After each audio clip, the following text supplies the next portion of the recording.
வாய் பேச முடியாதவங்க, பார்வை தெரியாதவங்க, செவி கேட்காதவங்க, கை கால் ஊனமுற்றவங்க, யாராக வேணா இருக்கலாம். இன்னும் கூட இதய நோய் அல்லது எல்லா விதமான எந்த விதமான நோயாக கூட இருக்கலாம். அப்புறம் நமக்கு தெரிஞ்சவங்க, நம்முடைய நண்பர்கள், நம்முடைய உயிருக்கு உயிராக நேசிச்சவங்க, இப்படி யார் வேணால் இறந்துருக்கலாம். ஆனால் ஒரு காலகட்டம் வரும், அது பைபிள் சொல்லுது, அது 1000 வருட அரசாட்சின்னு.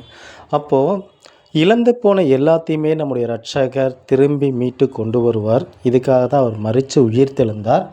அந்த காலத்தில் மரித்து போன அனைவரும் உயிர்த்தெழுந்து வருவாங்க. அப்புறம் எப்படி வருவாங்கன்னா, எல்லாருமே வாலிபர்களாக எந்த விதமான ஊனம் இல்லாமல் வருவாங்க.